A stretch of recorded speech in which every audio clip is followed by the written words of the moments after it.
Hello दोस्तों, नमस्कार। स्वागत है आप सभी का फिर से मेरे यूट्यूब चैनल पे। तो दोस्तों, जैसा कि आपको पता है, हम यहाँ पे एनसीईआरटी की चैप्टर वाइज यहाँ पे कंप्लीट सिलेबस कर रहे हैं, जिसमें मैंने आपको जो है यहाँ पे फिजिक्स का कंप्लीट चैप्टर वाइज जो है आपको सिलेबस करा दिया है। केमिस्ट्री का जो है कंप्लीट चैप्टर वाइज सिलेबस ये भी करा दिया है, और अभी आपको जो आपका जो है यहाँ पे बायो का सिलेबस बचा हुआ है, तो इसको भी जो है हम जल्दी से जल्दी यहाँ पे कंप्लीट करने की कोशिश करेंगे। आज जो है आज से आपका बायोलॉजी शुरू होता है, ठीक है। तो जीवन की मौलिक इकाई कोशिका, आज जो है हम इस चैप्टर को यहाँ पे डिस्कस करने वाले हैं। उम्मीद है दोस्तों आप वीडियो को जो है अंत समय तक देखेंगे, और आपके लिए जो है यह वीडियो काफ़ी ज़्यादा हेल्पफुल होने वाली है। यहाँ से जो है आपके एग्जाम में काफ़ी ज़्यादा क्वेश्चन बन सकते हैं। तो पहला आता है कोशिका, ठीक है। तो कोशिका एक नज़र में यहाँ पे अध्याय देखते हैं। तो कोशिका के बारे में पढ़ेंगे हम, ठीक है। एक कोशिकीय जीव, बहुकोशिकीय जीव, इन सभी के बारे में हम आगे डिस्कस करने वाले हैं, ठीक है। जैसा कि आपको पता है, जितने भी जीव प्रकृति में पाए जाते हैं वह जो है सभी कोशिकाओं के द्वारा बने हुए होते हैं। जैसा आपका हो गया, तो कोशिका के अंतर्गत आते हैं आपके कोशिक, कोशिका झिल्ली, केंद्रकाय, केंद्रक, और आपका कोशिका द्रव्य, ठीक है। तो इस प्रकार से आपके ये यहाँ पे टर्म आते हैं। तो इनको भी जो है हम आगे डिस्कस करने वाले हैं। यहाँ पे जो है कुछ पॉइंट आपको दिए गए हैं। एक पॉइंट दिया गया है यहाँ पे पादप कोशिका और जंतु कोशिका के बारे में, ठीक है। तो पादप कोशिकाओं में ये आपके तत्व उपस्थित होते हैं, जंतु कोशिकाओं में इस प्रकार से आपके जो है सेल उपस्थित होते हैं, और ये जो आपके तत्व यहाँ पे दिए गए हैं ये आपके दोनों में उपस्थित होते हैं, ठीक है। तो इनको एक बार देख लेते हैं। तो इनमें जो है क्लोरोप्लास्ट होता है, रिक्तिका होती है, द्रव पदार्थ का अवशोषण कर सकती है, प्रकाश संश्लेषण द्वारा भोजन बना सकती है, जो कि आपकी पादप कोशिकाएं होती है, और जो है इनमें कोशिका भित्ति सेलुलोज की बनी होती है। नेक्स्ट आता है आपका जंतु कोशिका की बात करें, तो इनमें जो है क्लोरोप्लास्ट नहीं होता है, रिक्तिका नहीं होती है, अधिक मात्रा में द्रव का अवशोषण नहीं हो सकता है, और प्रकाश संश्लेषण नहीं होता है, कोशिका भित्ति भी नहीं होती है, और इनमें जो है लाइजोसोम पाए जाते हैं, ठीक है। तो ये पॉइंट आपको याद रखने हैं। अगर कॉमन बात करें तो दोनों कोशिकाओं में केंद्रक होते हैं, आपके यूकेरियोटिक आकार के ये होते हैं, ठीक है। तो ये भी आपको याद रखना है। तो यहाँ पे जो है कुछ पॉइंट दिए गए हैं, इंपॉर्टेंट पॉइंट, इनको जो है अपने नोट कर सकते हैं या स्क्रीनशॉट लेके आप पढ़ सकते हैं। तो यहाँ पे देखिए, सभी जीव जो है सूक्ष्म कोशिकाओं के बने होते हैं, जिन्हें कोशिका कहते हैं, ठीक है। तो जितने भी जीव प्रकृति में हैं वो जो है कोशिकाओं से बने होते हैं, उन्हें जो है कोशिका कहते हैं। अगला पॉइंट आता है, सभी जीव की रचनात्मक व कार्यात्मक इकाई कोशिका होती है। तो जितने भी जीव होते हैं उनकी जो है जितनी भी रचनात्मक इकाई होगी या कार्यात्मक इकाई होगी, इनको जो है कोशिका कहते हैं। नेक्स्ट आता है, कोशिका का आकार, आकृति, संगठन का अध्ययन जो है साइटोलॉजी के अंतर्गत किया जाता है, ठीक है। ये इंपॉर्टेंट पॉइंट है, एग्जाम में आ सकता है कि जो है कोशिका के आकार, आकृति व संगठन का अध्ययन किस में किया जाता है, तो इसका आंसर आ जाएगा आपका साइटोलॉजी। नेक्स्ट आता है, सन 1665 में आपका जो है कॉर्क कोशिकाओं की में जो है रॉबर्ट हुक जो आपके थे, इन्होंने कोशिका को देखा था। तो बेसिकली जो कोशिका की खोज की थी वो आपकी जो है रॉबर्ट हुक ने की थी, इन्होंने 1665 में यह की थी, ठीक है। तो इन्होंने जो लगभग इसी टाइम पे जो है टेलीस्कोप का भी आविष्कार हुआ था। तो जो आपका रॉबर्ट हुक ने जो कोशिकाओं की यहाँ पे खोज की थी, यानी इन्होंने जो कोशिकाओं को देखा था, इन्होंने जो है स्वयं द्वारा एक टेलीस्कोप बनाया हुआ था। ऐसा नहीं है कि टेलीस्कोप की खोज जो रॉबर्ट हुक ने की थी, ठीक है। तो इन्होंने जो है टेलीस्कोप खुद ही बनाया था, और उसी से जो है इन्होंने कोशिका का यहाँ पे अध्ययन किया था। नेक्स्ट आता है, सर्वप्रथम निश्चित कोशिका को एंटनी ल्यूवेनहाक ने देखा, ठीक है। तो ये भी आपको याद रखना है। नेक्स्ट आता है, विभिन्न लक्षणों के आधार पर, मैं आपको जूम करके दिखा देता हूँ, ठीक है। तो विभिन्न लक्षणों के आधार पर जो है कोशिका में जो है जीव द्रव्य सोल जेल स्थिति में होता है, ठीक है। नेक्स्ट आता है, प्रोटोप्लाज्म में विभिन्न संगठन में, जैसे आपका जल हो गया, आयन हो गया, नमक, या इसके अतिरिक्त दूसरे कार्बनिक यौगिक होते हैं आपके, जैसे प्रोटॉन हो गया, आपका कार्बोहाइड्रेट हो गया, ठीक है। तो ये प्रोटीन हो गया, यहाँ पे प्रोटीन हो गया, कार्बोहाइड्रेट हो गया, वसा हो गया, न्यूक्लिक अम्ल हो गया, वो विटामिन आदि होते हैं, ठीक है। कोशिका के सिद्धांत का प्रतिपादन जो है जीव वैज्ञानिक स्लीडन और स्वान ने किया था, ठीक है। तो उन्होंने इसी के अनुप्रयोग से यह सिद्ध किया था। सभी पौधे व जीव जो है कोशिकाओं के बने होते हैं। कोशिका जो है जीवन की मूल इकाई होती है। सभी कोशिकाएं जो है पूर्व निर्मित कोशिकाओं से आपकी पैदा होती है, और वायरस जो है कोशिका सिद्धांत का अपवाद है, ठीक है। तो कभी कभार एग्जाम में क्वेश्चन बन सकता है कि कोशिका सिद्धांत का अपवाद कौन सा है, तो आपका आ जाएगा आंसर वायरस, ठीक है। तो ये आपको इंपॉर्टेंट पॉइंट है, नोट कर लेना है। चलते हैं नेक्स्ट, आगे आता है आपका, तो यहाँ पे जो है एक कोशिकीय जीव और बहुकोशिकीय जीव के बारे में आपको यहाँ पे अंतर दिखाया गया है, ठीक है। तो इसमें जैसा कि आपको पता है, जो आपके एक कोशिकीय जीव होते हैं वो आपकी एक ही कोशिका के बने होते हैं, उनमें जो है कार्य जो है एक ही कोशिका द्वारा किया जाता है, लेकिन जो आपके बहुकोशिकीय जीव होते हैं इनमें जो है आपकी एक से अधिक कोशिकाएं होती है। तो ये दोनों पॉइंट आपको याद रखने, ठीक है। जैसा कि आप नाम से यहाँ पे आप समझ सकते हैं, एक कोशिकीय मतलब एक जिनमें एक कोशिका होगी, और बहुकोशिकीय का मतलब जिनमें जो है एक से ज़्यादा कोशिकाएं होंगी। तो यहाँ पे कोशिका नंबर की बात करें, जो आपकी सेल नंबर की बात करें, तो एक कोशिका में जो है एक कोशिकीय होता है, और जो आपका बहुकोशिकीय जीव होते हैं इनमें जो है एक से अधिक कोशिकाएं होती हैं, यानी अधिक मात्रा में आपकी कोशिकाएं होती हैं। इनके कार्य की बात करें तो कोशिका के सभी कार्य जो है एक ही कोशिका द्वारा होता है एक कोशिकीय जीव में, और बहुकोशिकीय जीव में जो है विभिन्न कोशिकाएं जो है विभिन्न प्रकार के यहाँ पे कार्य करती है। नेक्स्ट आता है कार्य का विभाजन। तो कार्य का विभाजन जो है एक कोशिकीय में एक ही कोशिका द्वारा होता है, यानी आपका जो है इसमें कार्य का विभाजन नहीं होता है, ठीक है, क्योंकि यह एक ही कोशिका द्वारा होता है। और जो आपके बहुकोशिकीय जीव होते हैं इनमें जो है विशेष कोशिकाएं जो है विभिन्न प्रकार के यहाँ पे कार्य करती है, ठीक है। तो इनमें जो है आपका कार्य का विभाजन होता है। नेक्स्ट आता है जनन। तो जनन की बात करें तो जनन एकल कोशिका द्वारा एक कोशिकीय जीव में होता है, और जो आपके बहुकोशिकीय जीव होते हैं इनमें जो है विशेष कोशिकाएं जो है जनन कोशिकाएं जनन में यहाँ पे भाग लेती हैं। अगला आता है आयु। तो आयु की बात करें तो जो एक कोशिकीय जीव होते हैं इनकी आयु छोटी होती है, और जो आपके बहुकोशिकीय जीव होते हैं इनकी आयु आपकी यहाँ पे लंबी होती है, ठीक है। तो दोनों पॉइंट आपको याद रखने हैं। नेक्स्ट आता है आपका कोशिका के आधार पर अंतर। तो जो आपको कोशिका के आधार पर दो अंतर यहाँ पे दिखाए गए हैं, पहला आता है प्रोकैरियोटिक कोशिकाएं, दूसरा आता है यूकैरियोटिक कोशिकाएं। तो इनमें जो है प्रोकैरियोटिक कोशिकाओं के बारे में पढ़ते हैं। तो इनके यह जो है आकार में बहुत छोटी होती हैं। कोशिका का केंद्रीय भाग जो है न्यूक्लियर झिल्ली से नहीं ढका हुआ होता है, केंद्रक अनुपस्थित होता है, यानी केंद्रक नहीं होता है। झिल्ली द्वारा घिरे अंगक अनुपस्थित, यानी झिल्ली द्वारा घिरे अंग अनुपस्थित होते हैं। और कोशिका विभाजन जो है विखंडन या कोशिका विभाजन द्वारा होता है, ठीक है। और यूकैरियोटिक कोशिकाओं की बात करें तो ये आकार में बड़ी होती हैं। केंद्रीय के भाग जो होता है न्यूक्लियर झिल्ली द्वारा घिरा हुआ होता है, केंद्रक उपस्थित होता है केंद्रक, और अंगक झिल्ली द्वारा घिरे हुए यह होता है। नेक्स्ट आता है कोशिका विभाजन जो है माइटोसिस या मियोसिस द्वारा होता है, ठीक है। तो ये पॉइंट पे आपको याद रखना है। चलते हैं नेक्स्ट, आगे आते हैं, आगे पढ़ते हैं कोशिका के बारे में, ठीक है। तो यहाँ से जो है ये डिटेल में हम पढ़ते हैं। तो कोशिका, जैसा कि आपको पता है, कोशिकाएं जो है विभिन्न आकार व आकृति की होती हैं। सामान्य तो कोशिकाएं जो आपकी अंडाकार आकृति की होती हैं, ठीक है। तो ये आपको याद रखना है, जो आपकी सामान्य तो कोशिकाएं होती हैं वो आपकी अंडाकार आकार की होती हैं। इनमें आ जाए पहला लंबाकार, जैसे तंत्रिका कोशिका होगी, खंडाकार, और आपका जो है डाल, ठीक है। तो ये आपका इस प्रकार से हो गया। पहला तो लंबाकार, यहाँ पे देख सकते हैं आप यहाँ पे। दूसरा आता है खंडाकार, यहाँ पे ब्रांच के रूप में यहाँ पे देख सकते हैं आप, यहाँ पे फैली हुई है। तीसरा आता है आपका डिस्कोइडल, ठीक है। तो यहाँ पे जो है इस प्रकार से आप देख सकते हैं, जिसमें कि आरबीसी आता है आपका, ठीक है। तो यहाँ पे आपको मैं दिखा देता हूँ एक बार, जो कोशिकाएं यहाँ पे जैसा कि आपको दिखाई गई है। तो यहाँ पे आता है, पहला आता है आपका यहाँ पे प्लेन टाइप की कोशिका यहाँ पे दिखाई गई है इस प्रकार से। इसमें जो है आपका केंद्रक एक ही होता है, ठीक है। दूसरा आता है आपका स्ट्रिप्ड मसल फाइबर्स, ठीक है। तो जो आपकी मसल्स फाइबर होती हैं वो उसमें बेसिकली इस प्रकार की आपकी कोशिकाएं होती हैं, ठीक है। तीसरा आता है आपका muscle fibre from the heart, ठीक है। तो जो आपकी हार्ट की कोशिकाएं होती हैं, ये दिल की कोशिकाएं, वो बेसिकली इस प्रकार की यहाँ पे होती है। अगला आता है बोन सेल, ठीक है। तो बोन सेल देख सकते हैं आप, जो हड्डियों की सेल होती हैं वो आपकी इस प्रकार से यहाँ पे दिखाई जा सकती हैं। नेक्स्ट आता है आपका कार्टिलेज सेल, ठीक है। तो ये आपका जो है कार्टिलेज सेल यहाँ पे दिखाया गया है। उसके बाद जो है रेड ब्लड सेल यहाँ पे दिखाया गया है, यहाँ पे देख सकते हैं आप। उसके बाद व्हाइट ब्लड सेल यहाँ पे दिखाया गया है। तो ये सभी जो है सेल आपको जो है डायग्राम के फॉर्म में याद रखने हैं। नेक्स्ट आता है नर्व सेल। तो जो नर्व सेल होती है, जैसा आपका एक्सॉन हो गया, ठीक है, डेंड्राइटाइस हो गया, ठीक है। तो ये आपकी जो है नर्व सेल होती हैं। जैसे ये स्पर्म हो गया, ठीक है। तो ये आपका जो है मेल स्पर्म होता है, ये आपका जो है ओवम होता है, ये फीमेल स्पर्म यहाँ पे होता है। तो ये भी आपको याद रखने हैं। तो यहाँ पे जो है डिफरेंट काइंड ऑफ जो है सेल आपको यहाँ पे दिखाए गए हैं। आप जो है इसका स्क्रीनशॉट लेके देख सकते हैं। चलते हैं नेक्स्ट, अगला आता है कोशिका का आकार। तो देखिए विभिन्न जीवों की कोशिकाएं जो है विभिन्न आकार की होती है। जैसा कि आपको पता है, जो आपके विभिन्न जीव प्रकृति में पाए जाते हैं उनकी आकार, उनकी जितनी भी कोशिकाएं होती हैं विभिन्न आकार की होती हैं। कुछ कोशिकाएं जो है सूक्ष्मदर्शी होती हैं, और जबकि कुछ कोशिकाएं जो है नंगी आंखों से देखी जा सकती हैं। तो कुछ कोशिकाएं जो आप मान सकते हैं कि बड़ी होती हैं, कुछ कोशिकाएं जो है छोटी हो सकती हैं, ठीक है। इनका आकार जो है 0.2 UM से लेकर 18 सेंटीमीटर तक होता है, ठीक है। तो ये भी आपको याद रखना है। जो आपकी कोशिकाएं होती है 0.2 UM से लेके आपका जो है 18 सेंटीमीटर तक जो है कोशिकाओं का यहाँ पे साइज होता है। तो ये भी आपको याद रखना है।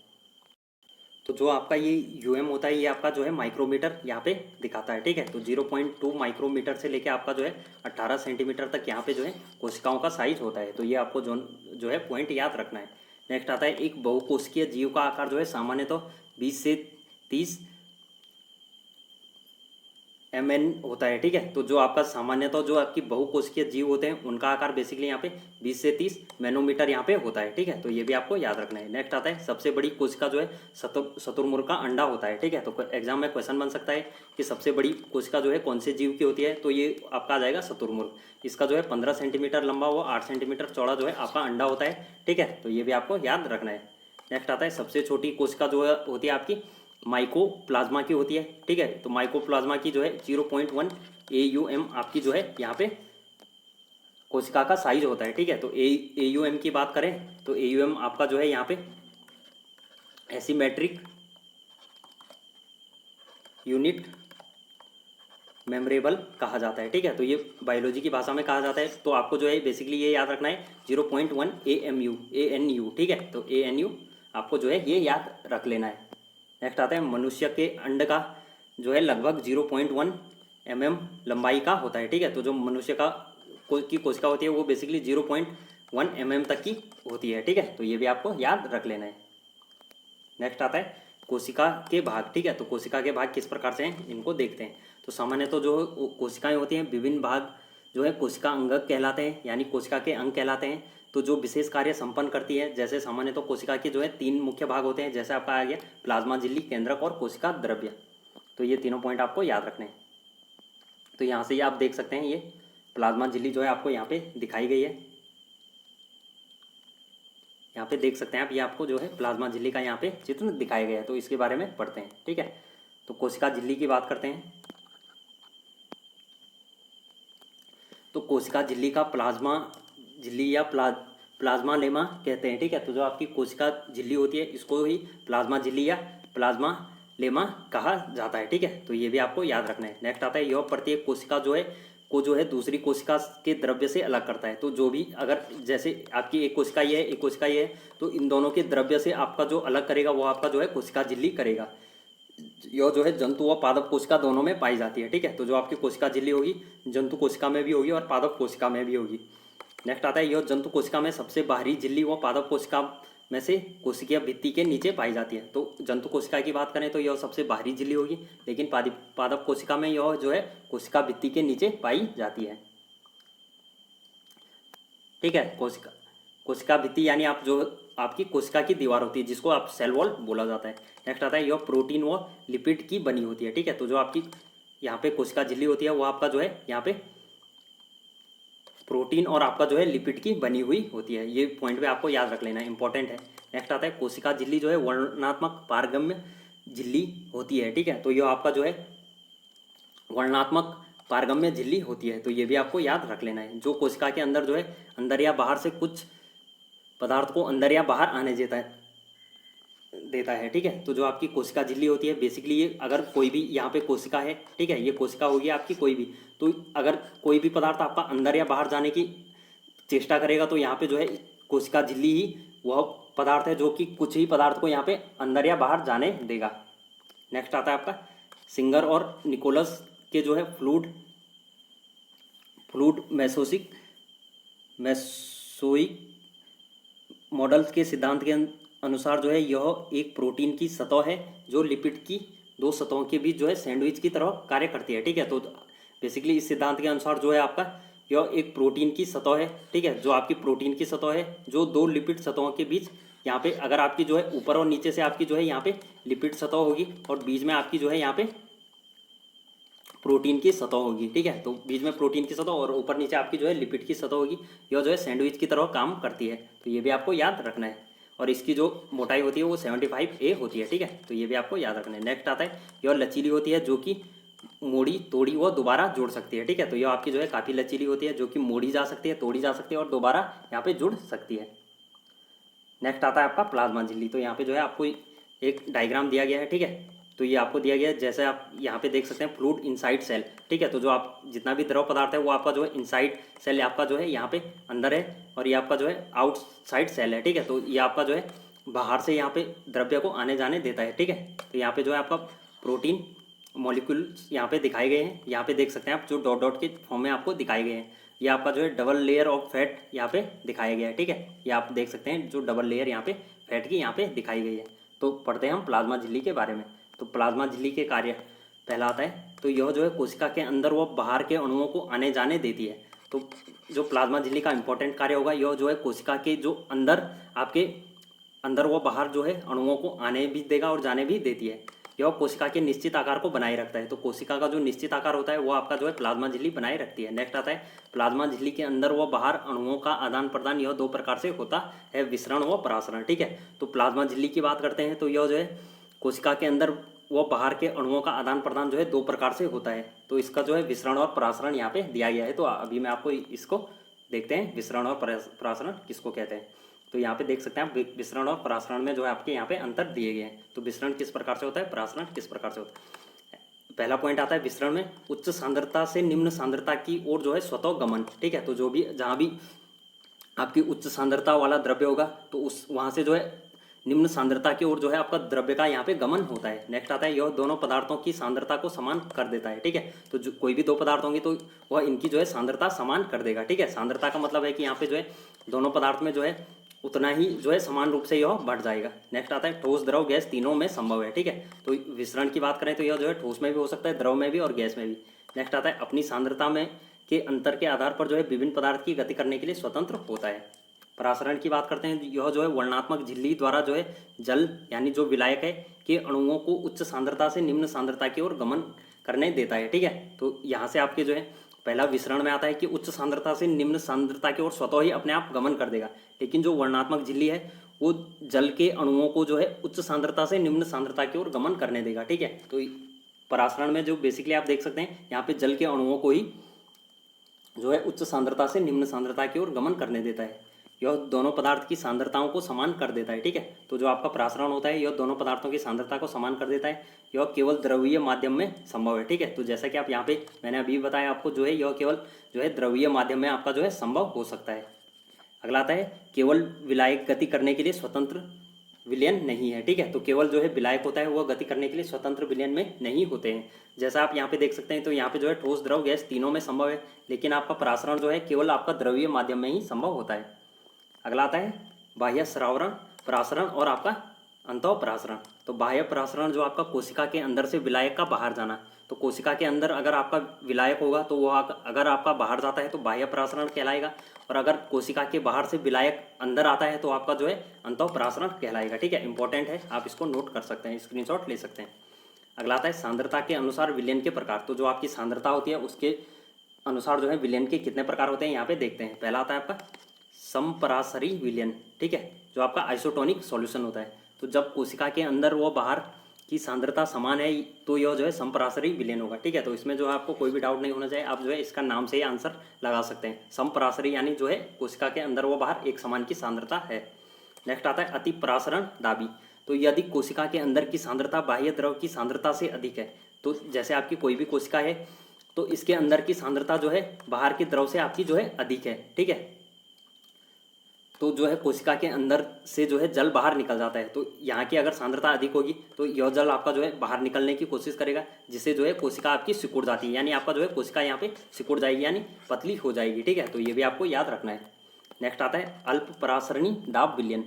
तो अल्प परासरणी दाब जो दाब विलयन होता है यह जो है कोशिका के बाहर के विलयन की सांद्रता कम होती है और कोशिका के अंदर जो है अंतःपरासरण के कारण कोशिका फूल जाएगी, ठीक है। तो जो आपका कोशिका के अंदर विलयन होगा वो आपका कम होगा, तो बाहर से जब विलयन अंदर आएगा तो कोशिका क्या हो जाएगी, फूल जाएगी, ठीक है। इस केस में देखा था हमने जो है कोशिका सिकुड़ रही थी अति परासरणी दाब में, और जो आपका अल्प परासरणी दाब विलयन है इसमें जो है कोशिका आपकी जो है फूल जाती है और फट भी सकती है, ठीक है। तो ये भी आपको याद रखना है। तो यहाँ पे जो है आपको तीनों प्रकार के यहाँ पे दिखाए गए हैं, आप यहाँ पे देख सकते हैं। तो यहाँ पे देख सकते हैं ये आपके H2O के अणु हैं, ठीक है, पानी के अणु यहाँ पे दिखाए गए हैं। तो ये आप जो है यहाँ पे देख सकते हैं तीन प्रकार के विलयनों का यहाँ पे दिखाया गया है। नेक्स्ट आते हैं आगे आता है आपका कोशिका भित्ति। तो कोशिका भित्ति की बात करते हैं, यानी आपका जो सेल वॉल होती है, ठीक है, जो आपकी सेल की दीवार होती है, कोशिका की दीवार होती है। तो ये जो है काफ़ी इंपॉर्टेंट है, यहाँ से आपका एक क्वेश्चन बन सकता है। तो यह जो है पादप कोशिका की सबसे बाह्य झिल्ली है, जंतु कोशिका में अनुपस्थित होती है, ठीक है। तो यह जो है आपकी पादप कोशिका में ही होती है, जंतु कोशिका में नहीं होती है। यह जो है सख्त, मजबूत, मोटी, सरंध्र अजीवित संरचना है, ठीक है। तो यह आपकी अजीवित संरचना होती है, मजबूत होती है, मोटी होती है, यह सेलुलोज की बनी होती है, ठीक है। तो जो आपकी कोशिका भित्ति होती है, यह आपकी सेलुलोज की बनी होती है, ठीक है। एग्जाम में क्वेश्चन बन सकता है कि कोशिका की भित्ति किससे बनी होती है, तो यह आंसर आ जाएगा आपका सेलुलोज की, और यह जो है केवल पादप कोशिका में पाई जाती है। अगला आता है आपका कोशिकाएं जो है मध्य भित्ति द्वारा एक दूसरे से जुड़ी हुई होती है। तो जो आपकी मध्य भित्ति होती है, कोशिकाएं जो है एक दूसरे द्वारा जो है मध्य भित्ति यहाँ पे होती है, ठीक है। तो जैसे एक कोशिका की सेल वॉल ये होगी, दूसरी कोशिका की सेल वॉल ये होगी, और इनके भी जो है एक और मध्य भित्ति होगी, तो इनके द्वारा जो है कोशिकाएं एक दूसरे से यहाँ पे जुड़ी हुई होंगी। चलते हैं नेक्स्ट। तो यहाँ पे देख सकते हैं आप, इस प्रकार से यहाँ पे आपको दिखाया गया है। तो देख सकते हैं यहाँ पे जो है ये सेल वॉल यहाँ पे दिखाई गई है, तीनों की सेल वॉल यहाँ पे दिखाई गई, और जो आपकी बीच की भित्ति यहाँ पे आप देख सकते हैं, जो कि रेड लाइन में यहाँ पे दिखाई गई है, ठीक है। यहाँ पे देख सकते हैं आप, ये वाली लाइन आपकी जो है कोशिका की मध्य भित्ति है, और ये वाली आपकी सेल वॉल है, ठीक है। ये वाली आपकी जो है सेल वॉल यहाँ पे दिखाई गई है। उम्मीद है दोस्तों आपको जो है समझ में आ गया होगा। अगला आता है कोशिका भित्ति के कार्य। तो इसके फंक्शन क्या क्या होते हैं, इसके कार्य क्या क्या होते हैं। कोशिका को जो है संरचना प्रदान करना, तो जो कोशिका होती है इसको संरचना प्रदान यह कोशिका भित्ति करता है। कोशिका को मजबूती प्रदान यह कोशिका भित्ति करता है। यह सरंध्र होती है और जो है विभिन्न अणुओं को आर पार जाने देती है, ठीक है। तो यह जो है अणुओं को आर पार जाने देती है। इसमें मरम्मत व पुनर्जनन की क्षमता होती है, ठीक है। तो इसमें अपने आप जो है मरम्मत की क्षमता भी होती है, और आपकी जो है पुनर्जनन की क्षमता भी होती है, ठीक है। यानी ये अपने आप यहाँ पे उत्पन्न हो सकते हैं, और आपकी जो है इसमें जो है अपने आप, जैसे किसी प्रकार की यहाँ पे क्षति होती है इनको, तो ये जो है मरम्मत भी अपने आप हो जाते हैं। नेक्स्ट आता है केंद्रक, ठीक है, न्यूक्लियस। तो केंद्रक आप यहाँ पे देख सकते हैं, यहाँ पे जो आपको चित्र द्वारा यहाँ पे दिखाया गया है, ये आपका जो है केंद्रक होता है। तो इसके जो है विभिन्न पार्ट यहाँ पे दिखाए गए हैं, ठीक है। तो इनको भी जो है अभी पढ़ने वाले हैं। यह कोशिका का जो है सबसे महत्वपूर्ण अंग है, जो कि कोशिका के सभी क्रियाओं पर नियंत्रण रखता है, ठीक है। एग्जाम में क्वेश्चन बन सकता है कि कोशिकाओं के सभी क्रियाओं पर नियंत्रण कौन रखता है, तो आपका आ जाएगा आंसर केंद्रक, ठीक है। यह कोशिका का केंद्र कहलाता है। तो कोशिका के केंद्र की बात करें तो आपका जो है केंद्रक होता है, ठीक है। तो केंद्रक इसका जो है नाम ही से यहाँ पे आप देख सकते हैं। इसकी खोज जो है 1831 में रॉबर्ट ब्राउन ने की थी, ठीक है। तो ये आपको याद रखना है। जो आपके रॉबर्ट ब्राउन थे, इन्होंने जो है यहाँ पे केंद्रक की खोज की थी। नेक्स्ट आता है यूकैरियोटिक कोशिकाएं में जो स्पष्ट केंद्रक होता है, जबकि प्रोकैरियोटिक कोशिकाओं में जो आपका प्राथमिक केंद्रक होता है, ठीक है। तो जो आपकी यूकैरियोटिक कोशिकाएं होती हैं, इनमें स्पष्ट केंद्रक होता है, यानी इस केंद्रक आपका स्पष्ट होता है। लेकिन जो आपकी प्रोकैरियोटिक कोशिकाएं होती हैं, इनमें जो है आपका प्राथमिक केंद्रक होता है। नेक्स्ट आता है इसके ऊपर जो है द्विस्तरीय झिल्ली केंद्रक झिल्ली कहते हैं। केंद्रक द्रव्य में जो है केंद्रकाय, यानी आपका जो न्यूक्लियस वो क्रोमेटिन धागे होते हैं। क्रोमोसोम या क्रोमेटिन धागे जो होते हैं आपके डीएनए के बने होते हैं, जो कि आनुवंशिक सूचनाओं को जो है एक पीढ़ी से दूसरी पीढ़ी तक जनन द्वारा भेजे जाते हैं, ठीक है। तो जैसा कि आपको पता है, आनुवंशिक जो आपके गुण होते हैं वो एक पीढ़ी से दूसरे पीढ़ी में यहाँ पे भेजे जाते हैं, ठीक है। तो यहाँ पे मैं आपको जो है एक बार डायग्राम यहाँ पे दिखा देता हूँ। तो यहाँ पे देख सकते हैं आप, जो है ये आपका न्यूक्लियस होता है, ये आपका जो है एंडोप्लाज्मिक रेट्रिकुलम होता है, ठीक है। ये होता है आपका राइबोसोम होता है, ठीक है, राइबोसोम जिसको कि हम बोलते हैं। अगला आता है आपका एंग्लोरोमिन होता है, ठीक है। तो न्यूक्लियर पोर आप यहाँ पे देख सकते हैं। तो इस प्रकार से आपको जो है यहाँ पे दिख सकता है, ये आप जो है सभी देख सकते हैं, स्क्रीनशॉट इसका ले सकते हैं, ठीक है। चलते हैं नेक्स्ट। अगला पॉइंट आता है आपका केंद्रक के कार्य। तो जो आपका केंद्रक होता है, इसके कार्य यहाँ पे क्या क्या होते हैं। तो यह कोशिका के सभी उपापचय क्रियाओं का नियंत्रण करता है, ठीक है। तो कोशिका में जितनी भी उपचयन या अभिचयन की क्रिया होती है, अपचयन की क्रिया, वो जो है सभी केंद्रक के द्वारा होती है। यह आनुवंशिक सूचनाओं को जो है एक पीढ़ी से दूसरी पीढ़ी तक भेजने का कार्य करता है, ठीक है। तो आनुवंशिक जो सूचनाएं होती है, जैसा आपके देखा होगा, आनुवंशिक सूचनाएं उसको बोलते हैं, जैसा गुण आपका जो है पेरेंट्स में होता है, वैसा ही गुण आपके जो है संतानों में भी होता है। तो बेसिकली केंद्रक का कार्य वही होता है, जो आपके आनुवंशिक गुणों को एक पीढ़ी से दूसरी पीढ़ी तक भेजता है।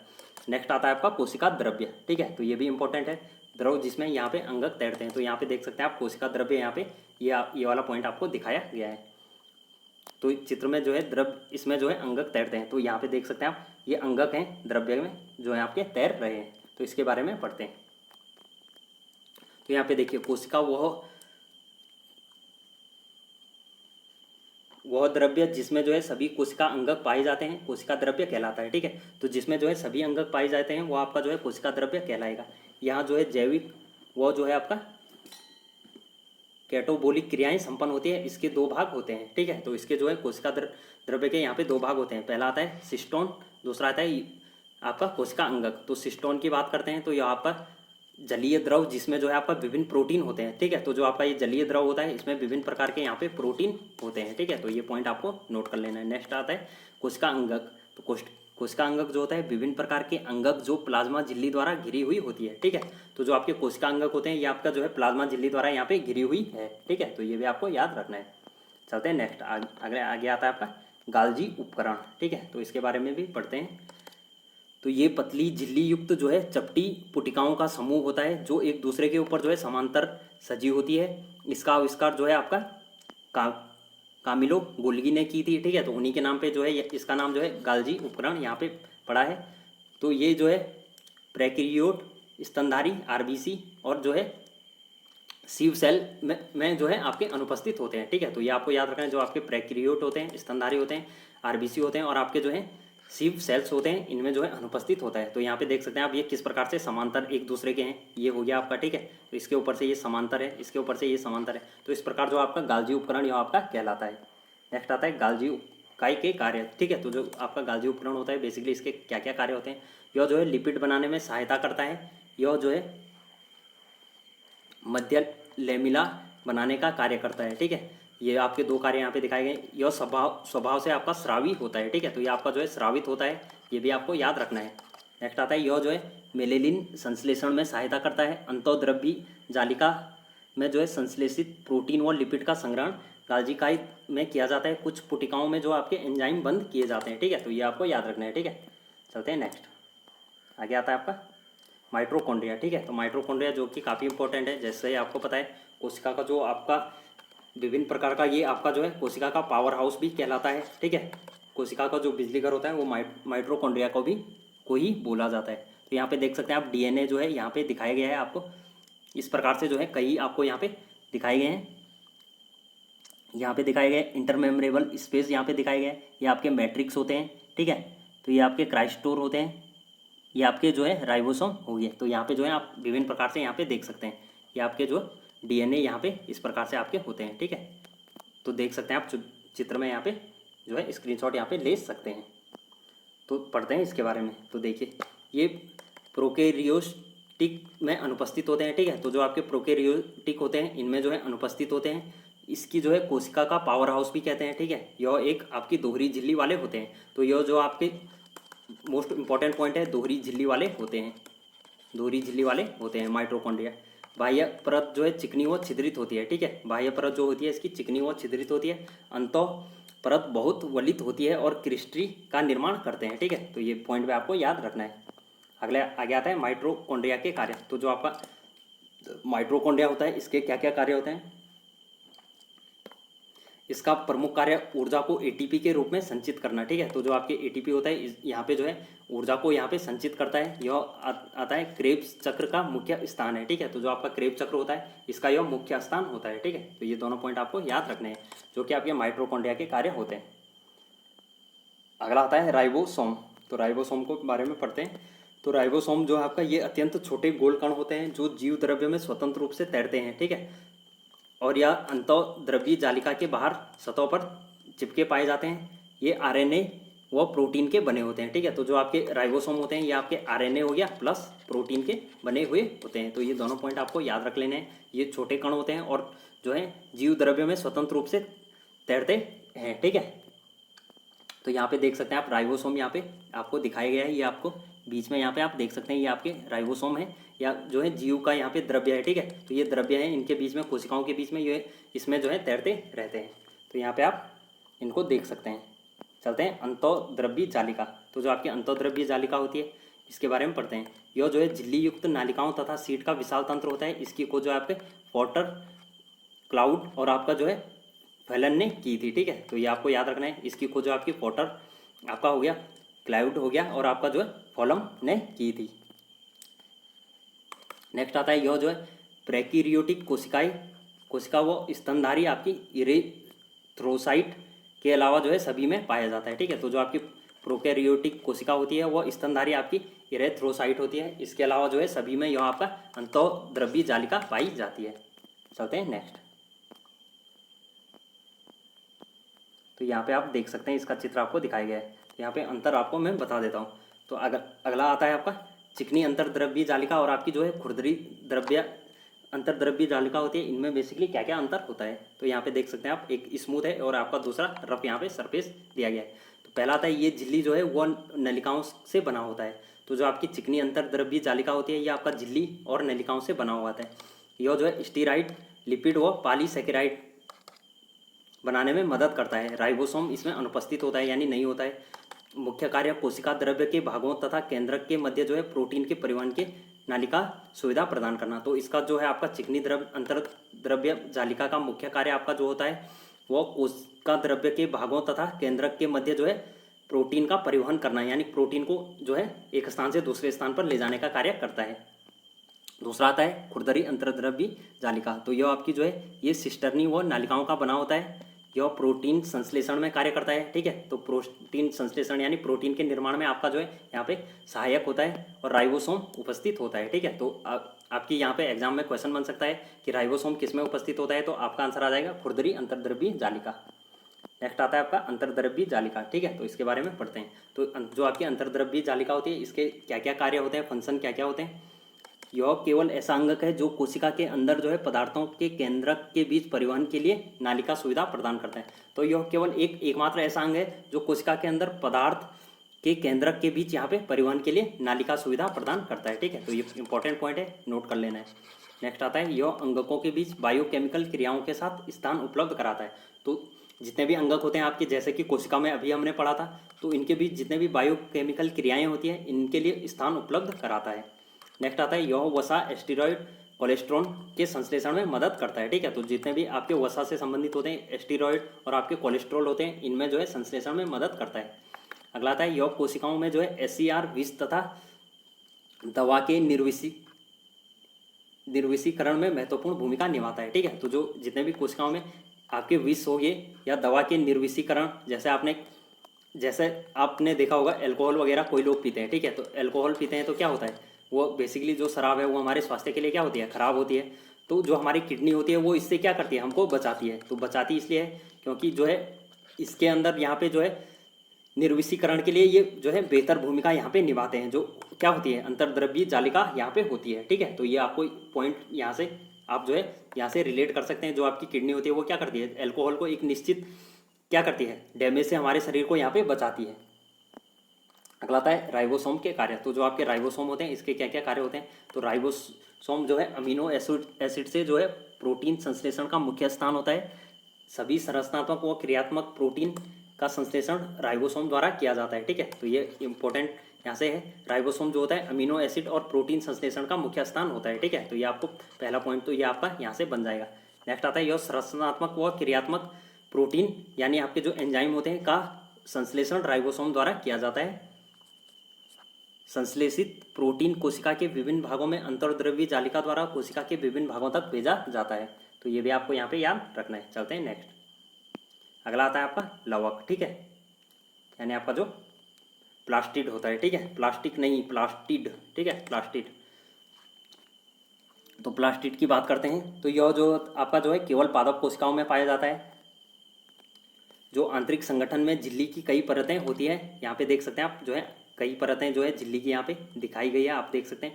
जो एक पदार्थ के अंदर धसी हुई होती है और इस पदार्थ को जो है स्ट्रोमा कहते हैं, ठीक है। तो जिस पदार्थ के अंदर झिल्ली धसी होती है उसको जो है स्ट्रोमा कहा जाता है। ये आकार व आकृति में रिवन, कुंडलित आदि की तरह होते हैं, ठीक है। तो ये भी आपको याद रखना है। ये जो है 3 प्रकार के होते हैं। पहला आ जाएगा आपका ल्यूकोप्लास्ट। तो ल्यूकोप्लास्ट आपका जो है सफ़ेद वाइट होगा, ठीक है, जिसको कि सफ़ेद बोल सकते हैं। दूसरा आता है क्रोमोप्लास्ट। तो क्रोमोप्लास्ट में आपके लाल व भूरे रंग के होते हैं और क्लोरोप्लास्ट में आपका जो है हरा रंग का हो जाएगा। तो ये तीनों जो है आपको याद रखने हैं, ठीक है। तो जो आपका ल्यूकोप्लास्ट होता है वो आपका जड़ों में होता है। जो आपका क्रोमोप्लास्ट होता है वो आपका लाल भूरे रंग का होता है, और जड़ हो गया, तना और पत्ती तीनों में होता है, ठीक है। तो जो आपका क्लोरोप्लास्ट होता है ये आपका हरी पत्तियों में होता है। तो ये तीनों पॉइंट आपको याद रखने हैं। तो क्लोरोप्लास्ट केवल पादप कोशिकाओं में पाए जाते हैं। ये सूर्य की ऊर्जा में जो है प्रकाश संश्लेषण में सहायक होते हैं। क्लोरोप्लास्ट प्रकाश संश्लेषण से भोजन बनाते हैं, इसलिए उन्हें कोशिका की रसोई भी कहते हैं, ठीक है। तो एग्जाम में क्वेश्चन बन सकता है कि कोशिका की रसोई किसको कहते हैं, तो ये आंसर आ जाएगा आपका क्लोरोप्लास्ट, ठीक है। क्लोरोप्लास्ट आपका जो है कोशिका की रसोई कहलाएगा। नेक्स्ट आता है, यह केवल जो है पादप कोशिकाओं में पाया जाता है और जो सूर्य के प्रकाश में जो है प्रकाश संश्लेषण में सहायक होता है। तो यहाँ पे आप देख सकते हैं चित्र में, यहाँ पे जो है चित्र थोड़ा स्पष्ट नहीं दिखाई दे रहा है, ठीक है। तो फिर भी मैं आपको जो है मोटा मोटा यहाँ पे दिखा देता हूँ। तो यहाँ पे देख सकते हैं आप, ठीक है। चलते हैं नेक्स्ट, अगला आता है आपका रिक्तिका, ठीक है। तो जो आपकी रिक्तिका होती है यहाँ पे देख सकते हैं आप, जैसा ये आपका केंद्रक यहाँ पे है, तो इसमें जो है यहाँ पे जो है रिक्तिका है। रिक्तिका का मतलब वही है आपका रिक्त स्थान। तो इनके बारे में पढ़ते हैं। तो ये कोशिका द्रव्य की झिल्ली द्वारा निश्चित थैली के आकार की संरचनाएं होती हैं, ठीक है। तो जो आपकी कोशिका द्रव्य में झिल्ली होती है उनके द्वारा निश्चित थैली के आकार की ये संरचनाएं होती हैं, जिन्हें जो है टोनोप्लास्ट कहा जाता है। तो यहाँ से एग्जाम में क्वेश्चन बन सकता है कि रिक्तिका को क्या कहा जाता है। तो जो आपका रिक्तिका होगी इसको जो है टोनोप्लास्ट यहाँ पे कह सकते हैं, ठीक है। नेक्स्ट आता है, जंतु कोशिका में जो है रिक्तिकाएँ छोटी एवं अधिक और पादप कोशिका में एक बड़ी होती है, ठीक है। तो पादप कोशिका में जो है रिक्तिकाएँ आपकी बड़ी होती है और जो है जंतु कोशिका में छोटी हो जाएगी। बड़ी रिक्तिकाएँ कोशिका का 90% भाग घेरे रखती है, ठीक है। तो जो आपकी बड़ी रिक्तिकाएँ कोशिका होती है वो आपका जो है 90% भाग घेरी रखती है। तो यहाँ पे देख सकते हैं आप, इस प्रकार से यहाँ पे जो है रिक्तिका ने यहाँ पे देख सकते हैं आप, ये आपकी कोशिका है पूरी, और यहाँ पे जो है बहुत सारा भाग यहाँ पे कोशिका का घेर रखा है ये रिक्तिका ने, ठीक है। तो आप देख सकते हैं।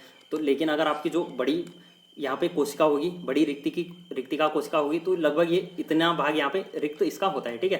तो इस प्रकार से आप यहाँ पे देख सकते हैं, ये आपका जो है रिक्तिका कहलाएगा और ये आपका जो है बाकी की कोशिका होगी। तो ये आपका 90% भाग जो है बड़ी रिक्तिका कोशिका में आपका होता है। तो ये आपको जो है पॉइंट नोट कर लेना है, यहाँ से एग्जाम में क्वेश्चन बन सकता है। अगला आता है कार्य। तो इसके कार्य आपके देख सकते हैं, ये कोशिका के अंदर जो है परासरण दाब के नियंत्रण व पादप कोशिकाओं में उभयनिष्ठ उपापचयी पदार्थ को इकट्ठा करती है, ठीक है। तो इसके कार्य आपके जो होते हैं, ये आपका परासरण दाब होता है कोशिका के अंदर, उसका जो है नियंत्रण वो पादप कोशिका में जो आपके अपशिष्ट होते हैं, यानी आपका जो पादप कोशिका में जितनी भी बेसिकली वेस्ट मटेरियल होता है उनको जो है इकट्ठा करने का कार्य करता है, ठीक है। तो इसको जो है आप क्या बोल सकते हैं, सफाई बोल सकते हैं, ठीक है। सफाई घर यहाँ पे बोल सकते हैं। तो बेसिकली यही होता है कि जो आपका कोशिका होती है इसके अंदर ये आपका क्या करता है, पादप कोशिका में जितने भी आपके अपशिष्ट होंगे, जितने भी आपके जो है वैसे पदार्थ होंगे जो यूज में नहीं होंगे, ठीक है, तो उनको जो है यह इकट्ठा करता है। अगला आता है लाइसोसोम। तो जो आपका लाइसोसोम होता है, यहाँ पे देख सकते हैं आप लाइसोसोम को। तो यहाँ पे जो है स्पष्ट चित्र दिखाई दे रहा है। तो ये आपका लाइसोसोम हो गया, इसका जो है यहाँ पे बड़ा चित्र आपको दिखाई दिया है। तो यहाँ पे आपके जो है डॉट डॉट यहाँ पे देख सकते हैं। इसके बारे में पढ़ते हैं। गाल्जी उपकरण की जो है कुछ पुटिकाओं में जो है एंजाइम इकट्ठे हो जाते हैं। ये एकल झिल्ली युक्त होती है, इनका कोई निश्चित आकृति और आकार नहीं होता है। ये मुख्यतः जंतु कोशिका में, कुछ पादप कोशिकाओं में भी पाए जाते हैं, ठीक है। तो ये बेसिकली जंतु कोशिकाओं में भी होते हैं और पादप कोशिकाओं में भी पाए जाते हैं। तो दोनों पॉइंट आपको याद रखने हैं। इनके कार्य की बात करें तो इनका मुख्य कार्य जो है कोशिका को साफ रखना होता है। उपापचय प्रक्रियाओं में जब कोशिका क्षतिग्रस्त हो जाती है, यानी आपकी जो है कोशिका को जो है किसी प्रकार का डैमेज हो जाता है, तो जो है कि लाइसोसोम की पुटिकाएं फट जाती हैं और जो है एंजाइम आपका स्रावित होने लगता है, तो अपनी कोशिकाओं को पाचित कर देते हैं, यानी ये अपनी कोशिकाओं को स्वतः ही ग्रहण कर लेंगे। इसलिए जो है लाइसोसोम को कोशिका का आत्मघाती थैला भी कहा जाता है, ठीक है। तो यहाँ से कई बार एग्जाम में क्वेश्चन बन जाता है कि कोशिका का जो है आत्मघाती थैला किसको कहते हैं, तो आपका आंसर आ जाएगा लाइसोसोम, ठीक है। तो लाइसोसोम जो है आपका कोशिका की आत्मघाती थैली भी कहा जाता है। तो यहाँ पे देख सकते हैं आप, पादप कोशिका और जंतु कोशिका में यहाँ पे आपको जो है अंतर दिया गया है, जैसा कि हमने आगे भी पढ़ा था। जो आपकी यह प्रकाश संश्लेषण है तो क्लोरोप्लास्ट नहीं होता है, आकार वो आकृति में निश्चित करने के लिए कोशिका भित्ति होती है। लाइसोसोम नहीं पाया जाता है। कोशिकाएं मुख्यतः जो है चतुर्भुजाकार होती है, ठीक है। तो जो पादप कोशिकाओं में कोशिकाएं होती है वो चतुर्भुजाकार होती है। गाल्जी उपकरण जो है पूर्ण विकसित नहीं होता है, ठीक है। और जंतु कोशिका की बात करें तो क्लोरोप्लास्ट नहीं होता है। जंतु कोशिका में कौन कौन आते हैं, आपके मनुष्य वर्ग के हो गए, जीव जंतु हो गए, ठीक है। तो ये आपके जो है जंतु कोशिका में आएंगे। पादप कोशिका में आपके जो है कौन कौन से आएंगे, जैसे आपके जो भी पादप होते हैं तो वो आपके जो है इसमें आ जाएंगे, ठीक है। यहाँ पे देख सकते हैं आप, यहाँ पे जो आपको दो चित्र दिखाए गए हैं, तो यहाँ पे जो है चित्र आपको जो है स्पष्ट तो नहीं दिखाई दे रहा है, लेकिन आप जो है मोटा मोटा यहाँ पे अंदाज़ा लगा सकते हैं। ठीक है, चलते हैं नेक्स्ट। आगे आता है आपका, तो आगे कुछ नहीं है आपका जो है चैप्टर यहीं पे आपका खत्म हो गया है। ठीक है, तो सबसे बड़ी कोशिका अमीबा क्या जंतु है, प्लाज्मा झिल्ली का मॉडल किसने दिया, तो ये जो है जितने भी क्वेश्चन हैं आप इसका स्क्रीनशॉट ले सकते हैं। ये जो है सभी क्वेश्चन जो है हमने यहाँ पे डिस्कस कर लिए हैं। ठीक है, तो उम्मीद है दोस्तों आपको चैप्टर अच्छा लगा होगा। वीडियो अच्छी लगी तो यार वीडियो को लाइक कर दो, शेयर कर दो, और चैनल पर नए हो तो सब्सक्राइब कर दो। मिलते हैं दोस्तों अगली वीडियो में। तो दोस्तों अगली वीडियो में जो है हम यहाँ पे दूसरा चैप्टर यहाँ पे डिस्कस करेंगे। उम्मीद है दोस्तों आप जो है वीडियो को लगातार देख रहे होंगे, और जो हमारे यहाँ पे क्वेश्चन सीरीज चलती है उसको भी फॉलो आप जरूर कीजिए। वहाँ से जो है आपके एग्जाम में बहुत ज़्यादा क्वेश्चन बनते हैं। ठीक है, चलते हैं, मिलते हैं अगली वीडियो में।